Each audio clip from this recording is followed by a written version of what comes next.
Setelah kita mengetahui tentang hakikat kematian yang semacam itu, sekarang mungkin kita bertanya, apakah malaikat maut punya delegasi, punya utusan, punya tanda-tanda yang menjadi utusan dia sebelum malaikat maut itu menjemput kita?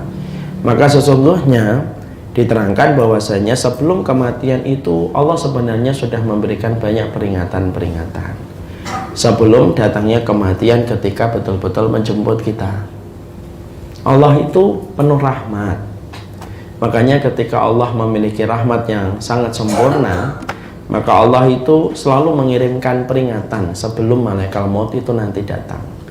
Peringatan itu tidak bisa dirasakan kecuali orang yang hatinya bersih, sehingga dia sudah mulai merasakan tanda-tanda sebelum malaikat maut itu datang.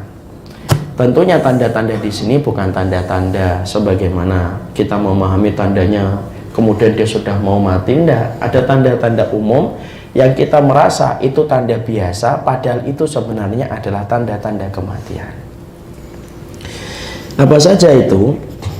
Maka sebelum kita membahas itu, mana dalilnya Ustadz bahwasanya malaikat maut sebelum datang telah mengirimkan delegasi-delegasi yang menjadi tanda bahwasanya dia sudah mulai mendekati kematian, ada peringatan. Maka kemudian disampaikan di dalam surat Fatir ayat yang ke-37, Allah menyampaikan, awalam nu'ammirkum ma yatadakkaru fihi man tadakkara wa ja'akumun nadhir. Maka kemudian disebutkan dalam surat Fatir ayat yang ke-37, dan bukankah kami telah memanjangkan umurmu dalam masa yang cukup supaya kamu berpikir, bagi orang yang mau berpikir, dan bukankah telah datang kepadamu pemberi peringatan. Di sini Allah menyampaikan Allah itu selalu memberikan peringatan sebelum kematian itu datang, supaya kita mengambil bekal sebelum lonceng kematian itu betul-betul datang pada kehidupan kita. Walaupun peringatan itu tidak sebagaimana peringatan dalam bentuk hitungan angka, oh tinggal 3 hari lagi kamu mati, enggak gitu, tapi umum. Mungkin ada yang bertanya, Ustadz, kenapa Allah tidak memberitahu ajal kita? Ibu tahu kenapa Allah itu merahasiakan ajal kepada manusia? Justru karena cintanya Allah kepada manusia dan rahmatnya Allah kepada manusia. Karena kalau manusia diberitahu bagaimana ajalnya, manusia tidak akan ada yang bisa menikmati kehidupannya kalau dia ketahuan kapan dia akan meninggal dunia. Kenapa nggak makan soto, Mbak? Iya, tinggal 4 hari lagi, Dik, saya, Dik. Susah dia. Kenapa kemudian kamu kok dijual mobilnya semua? Iyalah, sudah tidak ada faedahnya. 7 hari lagi saya meninggal. Ya Allah, hati-hati ya Mbak nanti di perjalanan. Nanti orang tidak akan tersenyum. Dan banyak orang yang stres. Mungkin rumah sakit jiwa penuh. Karena banyak orang yang stres ketika memikirkan ajalnya tinggal sebentar lagi. Karena Allah sayang, Allah tidak ingin mengambil kenikmatan dan senyuman pada wajah kita. Allah berikan senyuman, Allah rahasiakan ajal, kamu tinggal persiapan aja secara umum supaya kamu tidak perlu ketakutan sepanjang hidupmu. Ini loh, ya umum. Allah itu kalau ingin supaya kita takut kepadanya, itu Allah tidak minta terus-terusan. Takut sama Allah itu tidak terus-menerus. Kalau Allah itu ingin kita takut, Allah jadikan ajal kita diketahui. Itu manusia tidak ada yang pengen senang-senang, ya atau tidak? Allah itu ingin supaya kita dominasi harinya lebih banyak takut sama Allah. Itu sudah cukup untuk mendapatkan rahmatnya Allah. Karena saking rahmatnya Allah kepada kita. Makanya itu yang menjadikan kita paham. Ternyata semua perbuatan yang Allah lakukan kepada manusia itu menunjukkan kasih sayang Allah yang tiada batas. Betul kata Imam Ibnu Qayyim, kalaulah setiap manusia tahu bagaimana cara Allah itu mengatur hidupnya dia, pasti meleleh hatinya.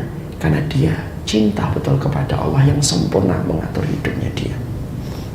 Sampai urusan ajal itu diatur sama Allah, tidak perlu tahu. Sampai segitunya, detail, rapi semua ciptanya Allah itu. Dari itu semuanya menunjukkan sayang Allah yang begitu besar kepada kita. Sekarang kita buka 94.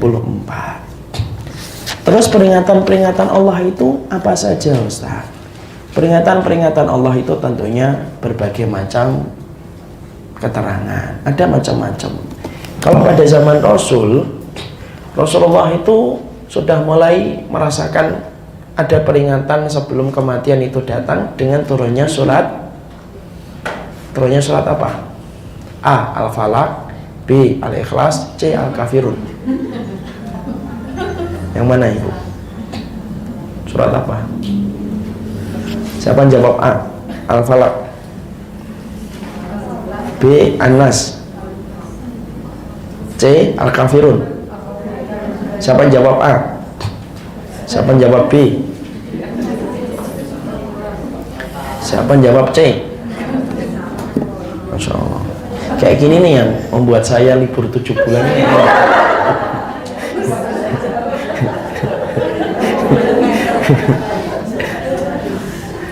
Surat apa Ibu yang membuat Rasulullah merasa dekat dengan kematian? A. Al-Falaq, An-Nas, atau Al-Kafirun? Yang jawab A angkat tangan. 1, 2. Yang jawab B? Yang jawab C?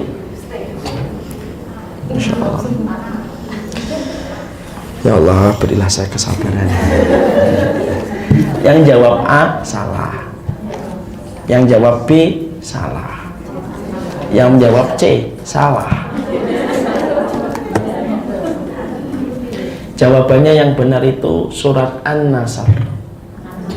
Sudah kita bahas di tafsir surat An-Nasr. Oh iya.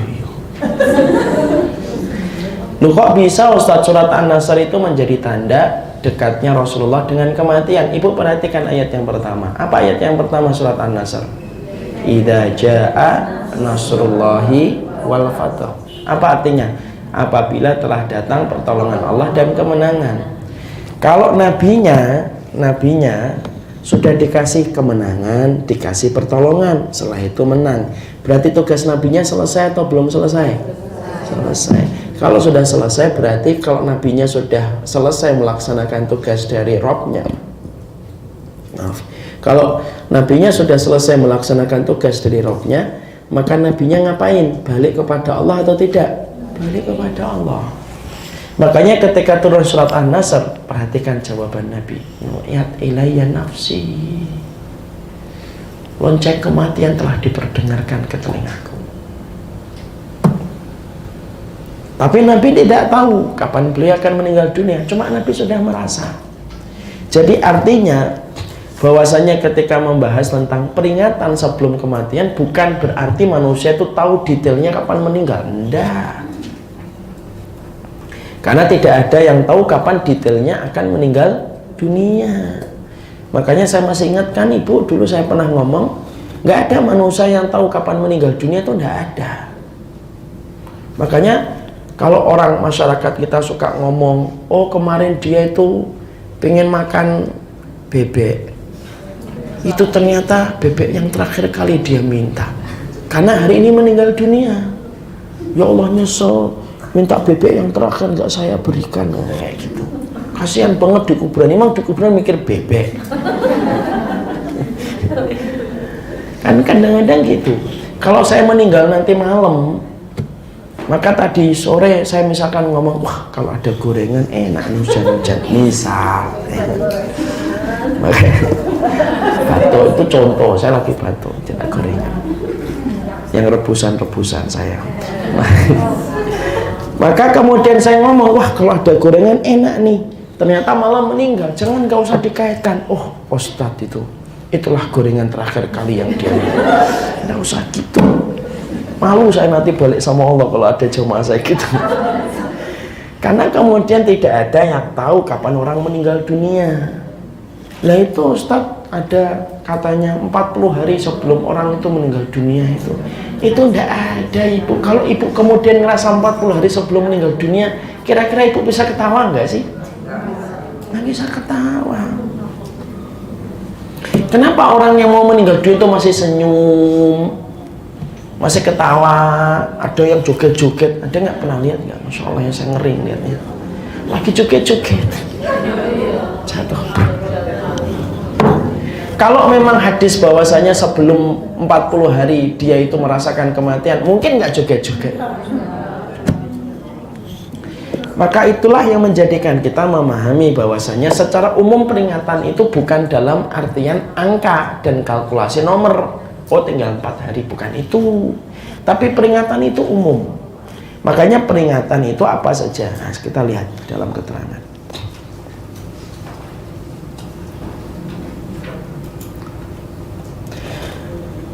A'darallahu ila mri'in akhara ajalahu hatta balaghahu sittina sanatan. Rasulullah dalam satu riwayat yang sahih dari Bukhari, Allah itu memberikan kesempatan supaya setiap manusia itu banyak-banyak meminta maaf kepada seseorang. Kepada seseorang yang dia tangguhkan ajalnya hingga mencapai umur 60. Artinya Allah itu, kata a'darallahu fi amri. Allah itu sangat memberikan kesempatan meminta maaf. Artinya memberi kesempatan meminta maaf seluas-luasnya kepada hambanya. Makanya ketika Allah itu memanjangkan umur kita, itu sebenarnya merupakan peringatan kematian. Kalau Allah sudah memberikan kepadamu umur, berarti kamu harus tahu tanda dipanjangkan umurmu itu berarti dekatnya peringatan untuk menuju kepada kematian. Makanya itu termasuk tanda. Jadi kalau kita hari ini antum berapa Ustaz? 39. Itu berarti sudah tanda. Kamu sudah dipanjangkan 39 loh. Berarti kalau kamu sudah dipanjangkan umurnya, berarti itu peringatan sebelum kematian. Kenapa? Karena nanti Allah akan berkata, bukankah aku sudah panjangkan umurmu ketika di dunia? Itu peringatan. Makanya kalau kita akhirnya mengkaitkan dengan ini, makanya sebenarnya ulang tahun itu sebenarnya tidak masuk akal gitu. Karena ulang tahun itu kalau kita pikir secara adat, secara syariat, dua-duanya mari kita merenung. Hatinya harus bersih ya. Jangan marah dulu. Kalau kita melihat ulang tahun itu secara akal, apa yang kita rayakan ketika Allah panjangkan umur itu, kita sebenarnya sedang mendekati kematian. Yang dirayakan apa? Kalau kita mengatakan merayakan kenikmatan, bukankah merayakan kenikmatan itu dengan ketaatan? Kalau kita merayakan lahirnya kita, bukankah lahirnya kita sampai umur kita sampai lahirnya kita sampai sekarang ketika memperingati berarti dekatnya kita dengan kematian? Secara akal tuh tidak masuk, Ibu. Dan itu yang akan menjadikan kita, kenapa ulang tahun itu merupakan kultur dari bangsa-bangsa kafir? Karena orang kafir itu pengen hidup 1000 tahun. Kalau mereka bisa minta 1000 tahun, mereka minta 1000 tahun. Makanya setiap ada momen kelahiran itu sebenarnya itu cita-cita mustahilnya mereka. Kami itu pengen hidupnya lama, makanya umur saya baru 39. Kalau orang yang beriman memandang umur itu beda sama orang kafir. Orang beriman ketika melihat Ustaz umurnya berapa? 39. Berarti kalau umurmu 39, berarti Allah sudah ngasih kepada kamu peringatan. Allah panjangkan umurmu, berarti harus siap untuk meninggal dunia. Itu secara logika itu tidak masuk kalau ada orang memperingati ulang tahun. Belum lagi niup lilin dan lain sebagainya. Lilinnya disesuaikan dengan jumlah umurnya kita. Ya kalau cuma anak kita 17 tahun masih mendingan. Nah kalau Nabi Nuh merasakan ulang tahun 1650 lilin itu, setengah jam nggak habis-habis lilinnya. Makanya kalau kita mampu tinggalkan. Kalau saudara saya masih menjalankan itu pelan-pelan, diingatkan dengan cara yang baik, didoakan di tengah malam. Jangan semangatnya itu nyalahin tok.